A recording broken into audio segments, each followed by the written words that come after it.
Good day and welcome to the CDI Talks. My name is Anton Chekhovtsov and I'm the chair of the Center for Democratic Integrity, an NGO based in Austria that analyzes attempts of authoritarian regimes to influence politics and societies in Europe. Considering the current crisis over Ukraine, my guest today is Hugues Mingarelli, a very knowledgeable European diplomat and the EU ambassador to Ukraine in 2016-2019. I really hope that you will find our conversation useful for your understanding of what is going on around Ukraine. And let me invite you to like this episode and subscribe to our channel to get notified of the future episodes of CDI Talks. Hugues, thank you very much for an opportunity to talk to you and to hear your insights into the current situation about Ukraine, over Ukraine. But I know that your familiarity with Ukraine started not in 2016 when you became EU ambassador to Ukraine, but much earlier. May I ask you to talk a little bit about your experience of working with Ukraine before you became ambassador? Well, I traveled for the first time to Kiev in 1992. It was just a few months after the independence of this country, and I was part of a team of EU officials who had to go there to prepare the technical cooperation that Ukraine was starting with the EU. The EU had put at the disposal of this newly independent state significant resources to promote the political democratization of the country and the modernization of its economy.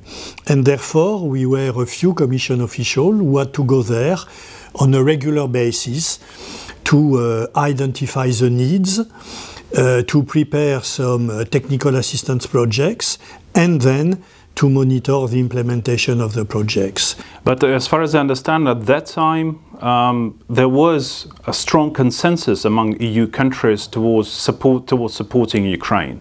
Or do you feel that already then there were some weak spots in this process of supporting Ukraine, of providing funds for helping Ukraine to rebuild itself?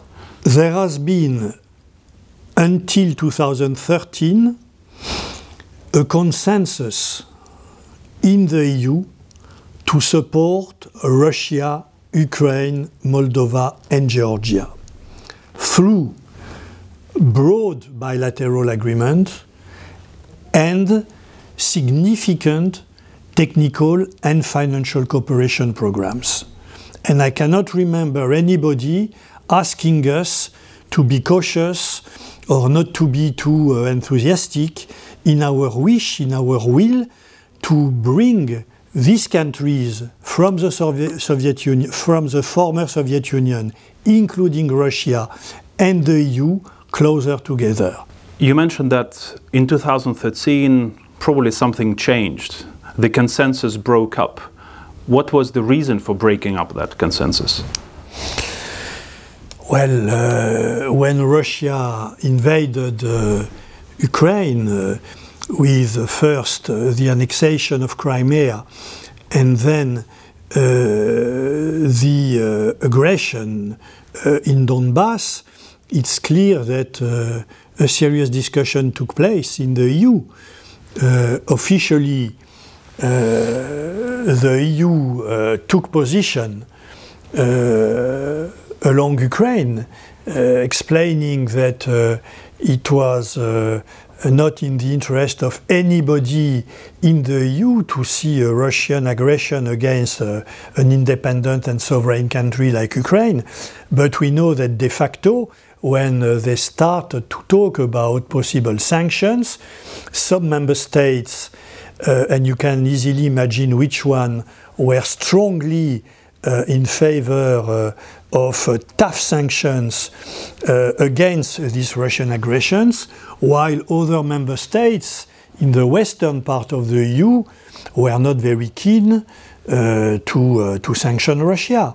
And therefore, it would not be serious to say that at that time there was a consensus. Officially, there was one single EU position.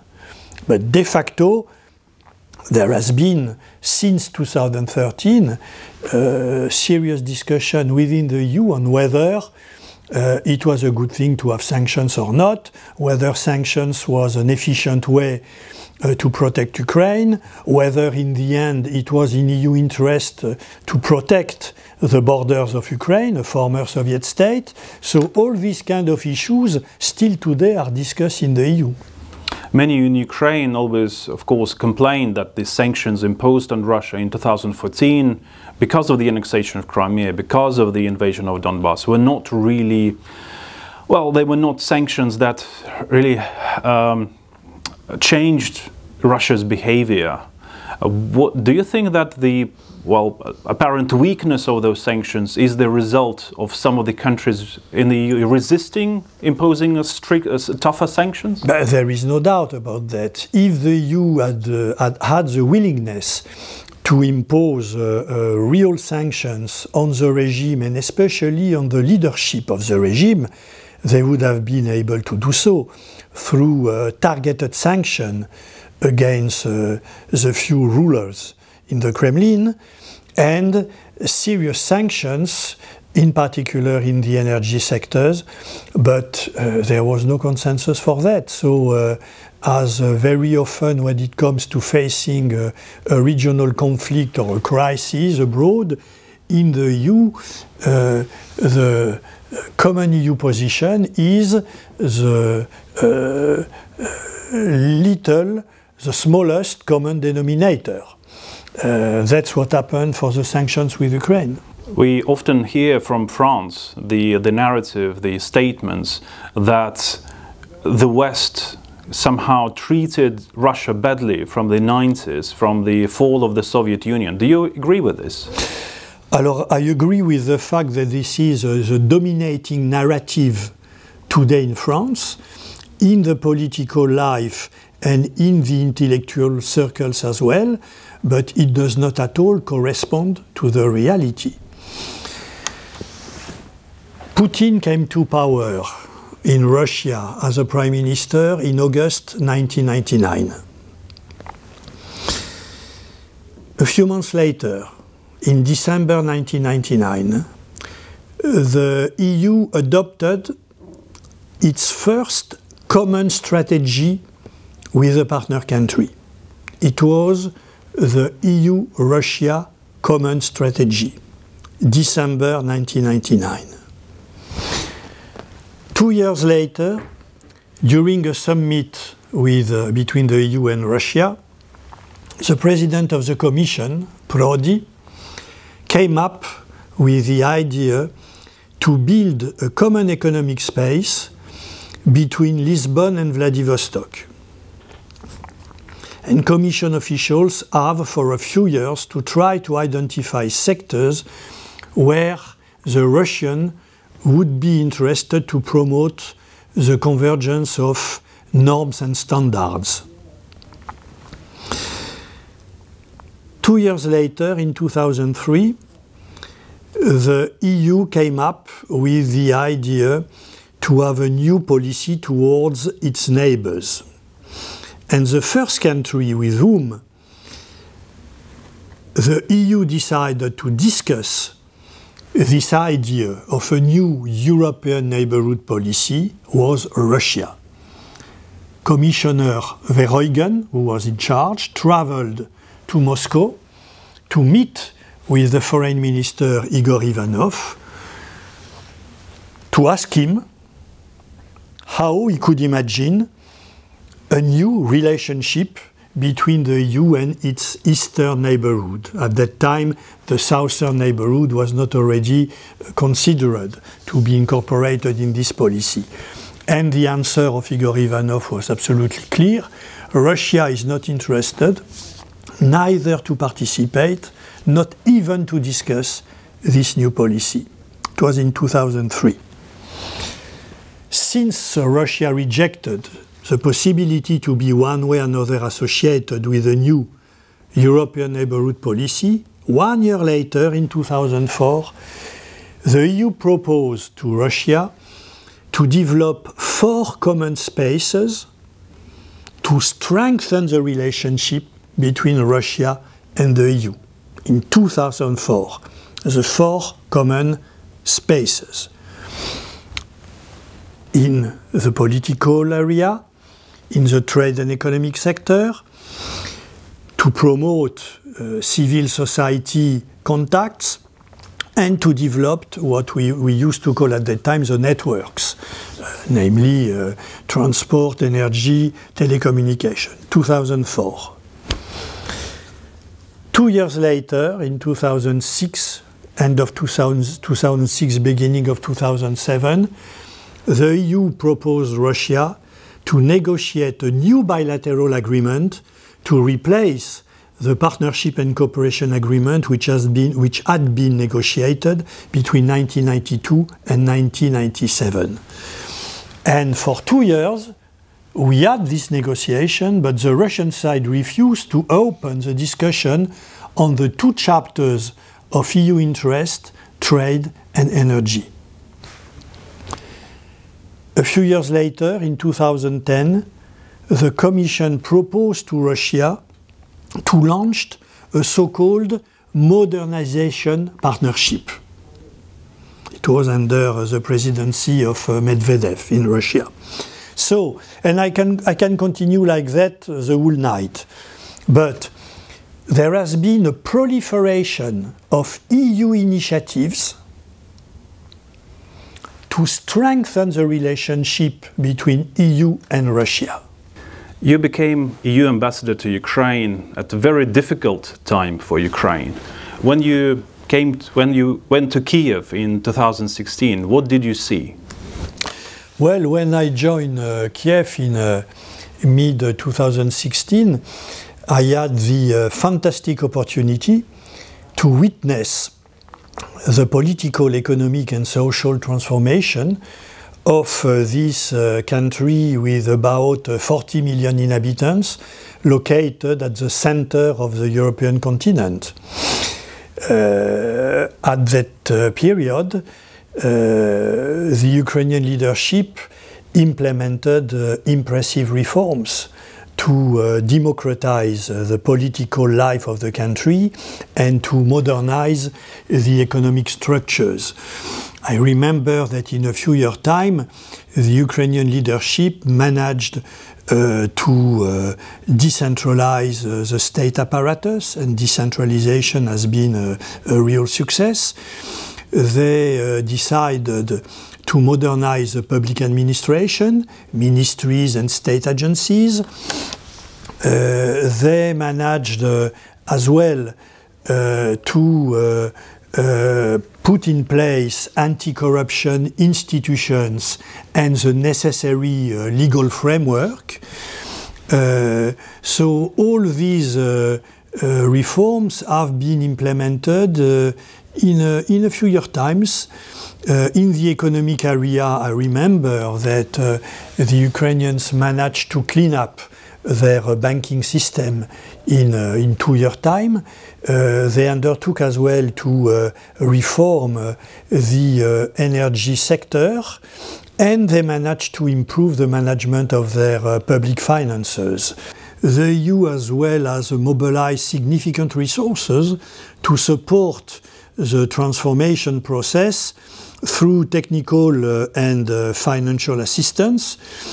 Between 2014 and today, the EU has mobilized around 17 billion euro to support the transition process in this country. Therefore, the EU has been active, I must say, but it's clear that if Ukraine has really been able to move ahead in an impressive way in these 8 years since 2014, it is mainly due to the extraordinary willingness of the Ukrainian people to transform their society for themselves and for their children, to ensure that their children will live in a society which is more or less the kind of society we have today in Western Europe.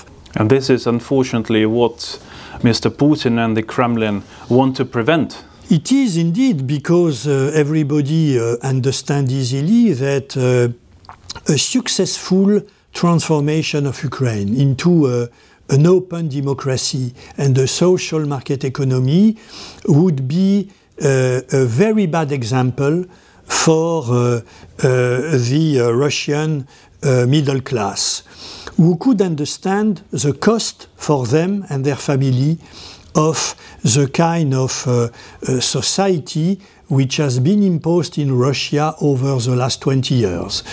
So there is no doubt that the current Russian leadership is extremely concerned about the fact that Ukraine is moving in the right direction towards a political democracy, a market economy, and that this is a very bad example for the Russian middle class. There is this a very strange situation that we see in the European Union. On the one hand, the European Union, or Europe, that suffered so much in the 20th century from the authoritarian regimes, it seems to be, it seems that it prefers probably to cooperate with an authoritarian regime that doesn't want to build a democracy, rather than with an aspiring democracy such as Ukraine. And of course, the authoritarian influence is seemingly quite strong in the EU. Why do you think that EU is so, well, conducive to authoritarian influences? First of all, I believe that the EU has a real difficulty to be a serious international actor. And this is the basis for the difficulties that you mentioned. Until the mid of the 2000s, the EU relations with the partner countries were mainly about trade, development aid, humanitarian assistance, and the external dimension of a limited number of internal policies such as energy and transport. With the entry into force of the Lisbon Treaty at the end of the 2000, in 2010, the EU progressively set up the institutional and legal framework, as well as the policies and instruments to become an international actor. And some progress have been made over the last 10 years, but still today the EU cannot be regarded as a major actor in regional crisis.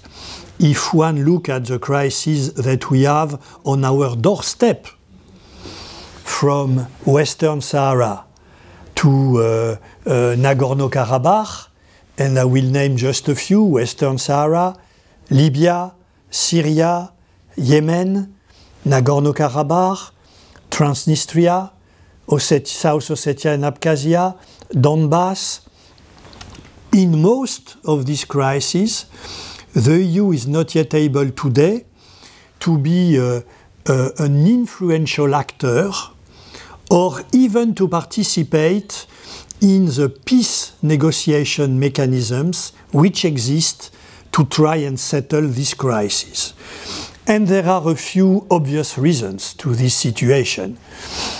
The first one is obviously the fact that the 27 member states have very different histories, and therefore they have radically different perceptions of the threats facing the EU today. You cannot expect that an Italian or a Spaniard perceive Russia as a Pole or a Lithuanian, for obvious historical reasons.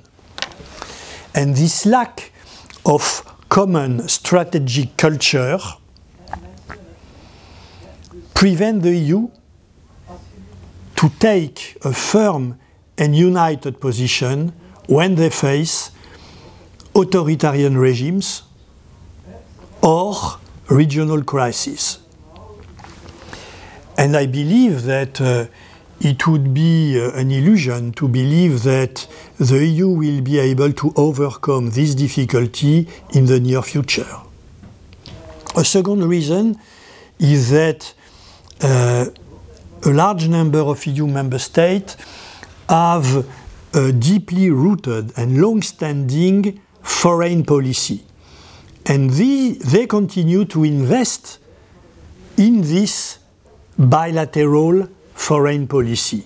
They are not ready to give up this foreign policy to ensure that the EU becomes a serious actor on the international stage. They want to keep their own role. And obviously all this comes at the expense of the EU. And here again, I do not believe that in the next few years a large number of member states will be ready to give up their sovereignty when it comes to foreign policy to allow the EU to acquire what we call today some kind of strategic autonomy. This is, in my view, a reason as well. The third reason, in my view, and I will stop there, is due to the fact that in the last 2 decades, we have witnessed the emergence of autocratic regimes from Beijing to Ankara, from Moscow to Brasilia. These autocratic leaders disregard international law and undermine multilateral organization. Balance of power is what they understand. And if you want to establish with this kind of regime the appropriate balance of power, you need defense capabilities. And today, the EU has not yet the necessary defense capabilities to be regarded as a serious actor in the security and defense area. So these are, in my view, the 3 main reasons why today the EU is not really able to face authoritarian regimes or regional crises as we have on our doorsteps. Do you, though, believe, as a follow-up question, do you, anyway, believe that the EU should somehow confront authoritarian regimes, or should it try to find a common ground with them, you know, a common or shared interests with them, with the hope that they would transform, that those authoritarian regimes would transform because of these enhanced cooperation? But the EU interest is to develop the strongest and the deepest possible relationship with all partner countries.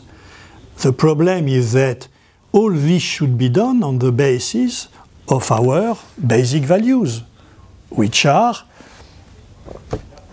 democracy, rule of law, respect for human rights, including the right of people belonging to minorities. This should be the basis of our relation with other countries. And when we have differences of views, divergences, we should try to reach compromises through peaceful negotiation. The problem is that when you are facing Erdogan, Xi Jinping or Putin and that you have divergence, it's not through peaceful negotiation that they try to reach a solution. It is by placing a gun on the table. That's what we see today around Ukraine. Talking about the current situation around Ukraine, and again talking about these authoritarian influences, especially in France, we hear often that if France does not cooperate with, or if France only cooperates with democracies, then probably France will stop cooperating with more than half of the world. But now, since the West and the EU is so invested in trying to solve the crisis around Ukraine, do you think it should be bilateral relations that is a step towards solving those crises, or should it be a consolidated EU position? Well, it should not only be a consolidated EU position, it should be a consolidated transatlantic position, because we have on this issue to remain extremely united with our transatlantic allies. We have, regarding the security order on this continent, a number of core principles which have been enshrined in the main security agreements agreed upon by the transatlantic community and Russia over the last 50 years. These agreements are the 1975 Helsinki Final Act, the 1990 Paris Charter, the 1997 NATO-Russia Founding Act, the 1999 Istanbul Charter for European Security. In all these agreements, there are a few core principles. And among these core principles, you have the right for each state to freely choose its security alliance and the international organization it wants to join. You have the respect for the sovereignty of any independent country. You have the non-use of force. And these basic principles, which underpin all our security architecture, have today been totally disregarded by the Putin regime. And therefore, we have for sure to discuss and negotiate with the Kremlin. But we have to remind them that Russia is committed to this principle, because Russia is a signatory of all these 4 agreements and documents. First point. Second point, as I said a few minutes ago, the Putin regime has decided to start the discussion by putting a gun on the table. And if you have to negotiate with somebody who has a gun with him, the first step for you should be to deter the other party to use his gun. And therefore, deterrence is extremely important at the beginning of this negotiation with Russia. When the current Russian leadership state that NATO is encircling Russia, do you know how many kilometers of the Russian borders are in a contact with a NATO member state? Less than 6% of Russia borders neighbor a member of NATO. 6% of Russian members in direct contact with a NATO member. Is it what we call a circle? Well, they obviously imply that those countries such as Ukraine, Moldova and Georgia, they are somehow not independent. So Russia probably sees themselves as part of this Russian world, of the Russian sphere of influence, and this encirclement of the Russian sphere of influence that apparently bothers them. Ukraine, Moldova, Georgia are not independent. We know that one of the main narrative of the Russian propaganda over the last 15 years has been to present the popular uprising in Georgia, Ukraine, as movements instigated by Western countries, in particular by the Americans. But we know that this does not correspond to the facts. Since 2004, in all opinion polls and elections, a vast majority of Ukrainians express their wish to see their country moving towards Western Europe in terms of way of life. And therefore, if this is because of American influence, the Americans are extremely efficient. I was not aware that the Americans were so efficient. When I saw what happened in Kabul a few months ago, I don't have the feeling that the Americans are so efficient when it comes to ruling foreign countries. So, no, it's not serious. We have once again to look at what the people in these countries want. If they want to move towards the Russian model, the Turkish model, the Chinese model, we have to respect that. But if for 20 years the majority of the population express the wish that they need the kind of West European society for their families, we have to respect that and to be ready to share our experience in building an open democracy with a social market economy. Well, I think the Ukrainians have already made their choice. Their choice is rapprochement with the EU, is joining the West, the European, or rejoining the European family of democracies and going away from authoritarianism and totalitarian past. And here I would like to thank you very much for this conversation, and I really hope that the EU will support Ukraine on its very hard path to liberal democracy, and I personally thank you for your job as an ambassador to Ukraine. It was an honor for me and a pleasure, obviously. Thank you. Thanks.